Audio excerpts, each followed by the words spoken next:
কিছু সি ক্যাটাগরির মুভি তো আমরা আপনাকে দেখেছি। আমার ইনসুলিনের পয়সার দরকার, 25,000 টাকার ওষুধ লাগে মাসে।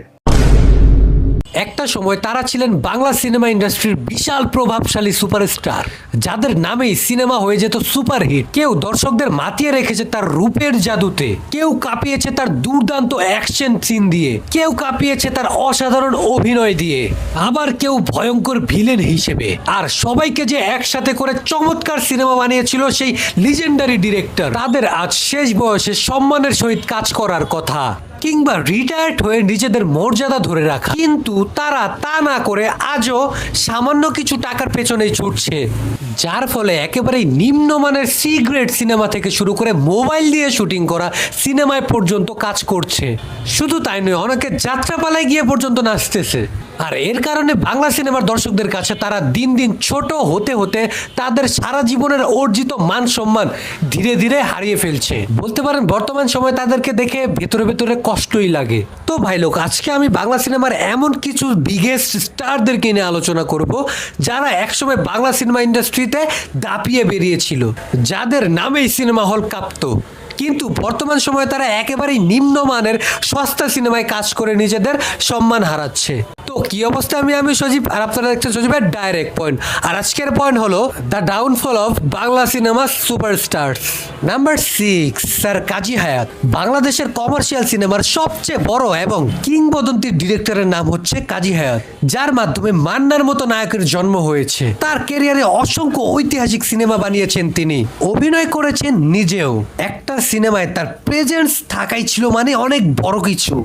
হচ্ছে চাঁদাবাজি, হচ্ছে খুন, হচ্ছে সন্ত্রাস, কে বন্ধ করবে এই সন্ত্রাস, কে জবাব দেবে?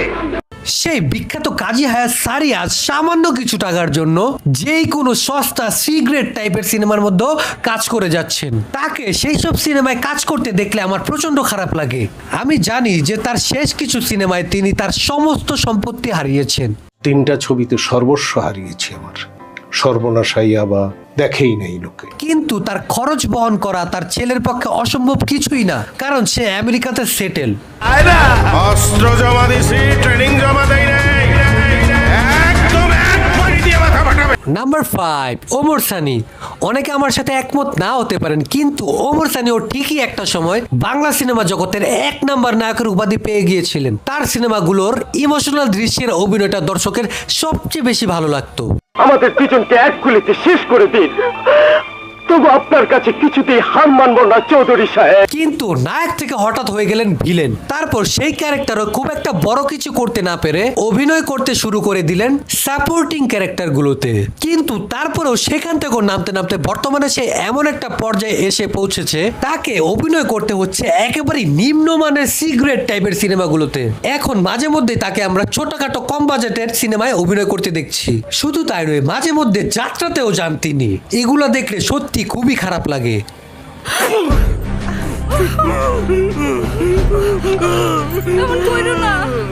নাম্বার 4, মিশা সওদাগর। আমার মনে হয় বাংলাদেশের সবচেয়ে বেশি সিনেমা করা অভিনেতার নাম হচ্ছে মিশা সওদাগর। একজন ভিলেন হিসেবে সবচেয়ে বেশি সিনেমা করেছেন তিনি।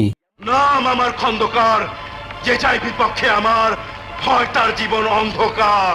এখনো অনেক বড় বড় সিনেমায় গুরুত্বপূর্ণ চরিত্রে অভিনয় করতে দেখা যায় তাকে, অথচ টাকা দিলেই সে যে কোনো ধরনের সিনেমায় অভিনয় করতে পারে।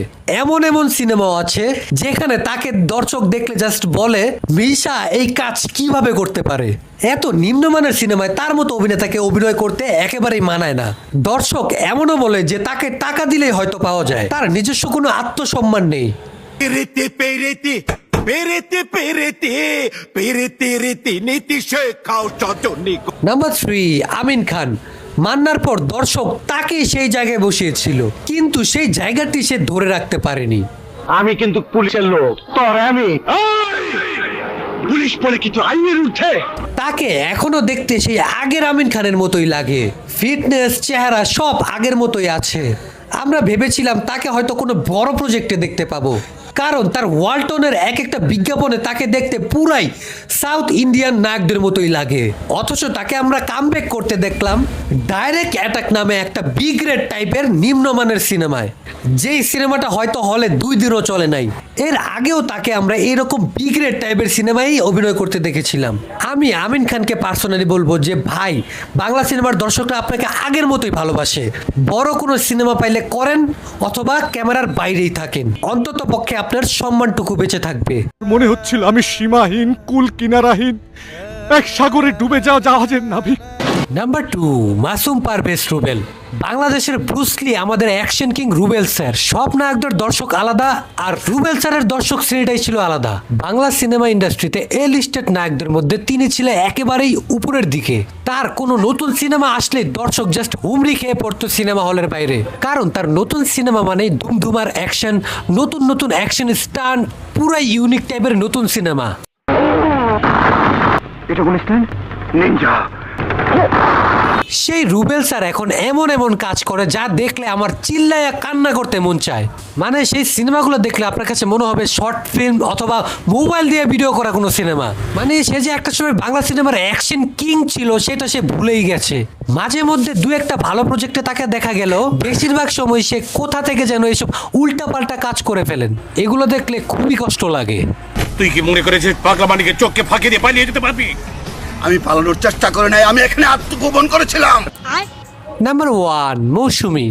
বাংলাদেশের খায়রুন সুন্দরী, যে কিনা তার অভিনীত প্রথম সিনেমা থেকেই দর্শকের মনে গেঁথে গিয়েছিল। তার এক হাসি দেখার জন্যই দর্শক সিনেমা হলে চলে যেত, যার রূপের পাগল ছিল পুরো একটি জেনারেশন।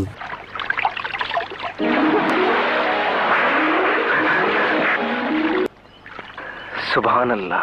অথচ সেই মৌসুমী আজ কন্ট্রাক্ট ম্যারেজের মতো সিনেমা করছে। অ্যাকচুয়ালি সিনেমা না, প্রথমে তারা ভেবেছিল এটা একটা নাটক, পরবর্তীতে ভেবেছে এটা একটা টেলিফিল্ম, এরপর আবার শুনতে পাই যে এটা সিনেমা। মানে কি একটা অবস্থা একবার ভাবেন। আমার কথা হচ্ছে, আপনি একজন বাংলাদেশের সুপার হিট নায়িকা, আপনি যদি মানসম্মত রোলে অভিনয় করার সুযোগ পান তাহলে করেন, আর না হলে করার দরকার নাই। কে বলবে এমন মানহীন নিম্নমানের সিনেমায় আপনাকে কাজ করতে? আপনি কি আমাকে বিয়ে করুন?